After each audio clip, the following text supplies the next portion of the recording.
तू कौन होता है मेरी बेटी को रोटी देने वाला। ये वाक्य जैसे ही मोहल्ले के बीचों बीच गूंजा, पूरा मोहल्ला ठहर सा गया।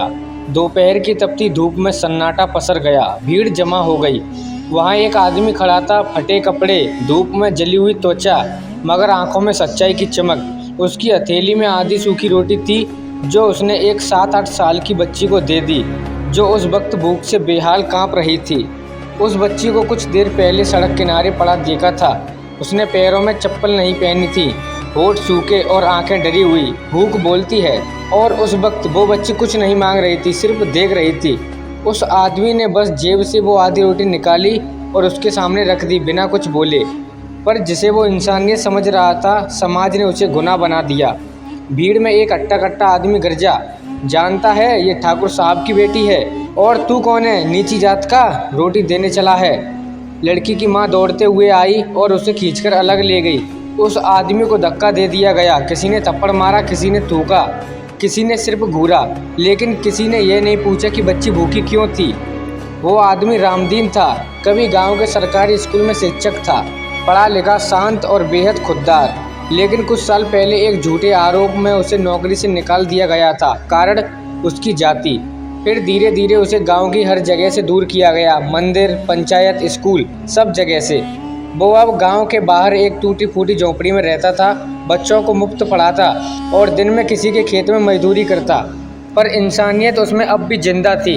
यही वजह थी कि उसने उस भूखी बच्ची की जात नहीं देखी, उसकी भूख देखी।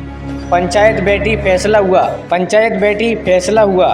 रामदीन को गांव से निकाल दिया जाए। उसे दूसरी बार माफ़ी नहीं दी जा सकती, क्योंकि उसने मर्यादा तोड़ी है।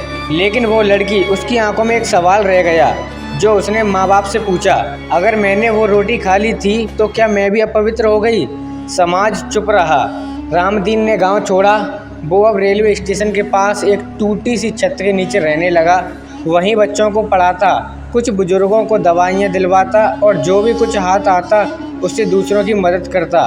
उसके लिए जाति कभी पहचान नहीं थी, सिर्फ इंसानियत ही धर्म थी। वक्त बीता, वो लड़की बड़ी हुई, शहर में पढ़ी, डॉक्टर बनी और एक दिन एक NGO के प्रोजेक्ट से उसी गांव में लौटी। पर अब वो बदली हुई थी, मजबूत थी, सोच से आज़ाद थी।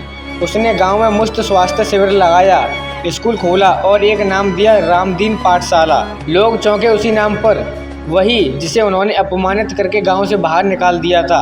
लड़की ने सिर्फ इतना कहा, जिसने भूख में मुझे रोटी दी, उसने मुझे जीना सिखाया। अगर वो गुनाह था तो मैं उस गुनाह को हर दिन दोहराना चाहती हूँ। वो स्टेशन के पास गई जहाँ रामदीन कभी रहता था। अब वहाँ सिर्फ एक छोटा सा पत्थर था, जिस पर सिर्फ यही लिखा था, यहाँ एक आदमी रहता था जिसने कभी जात नहीं देखी, सिर्फ इंसानियत देखी। भूख की कोई जात नहीं होती और मदद का कोई धर्म नहीं होता, पर समाज अब भी नाम पूछकर रोटी देता है और हाथ पकड़कर पहचान छीन लेता है।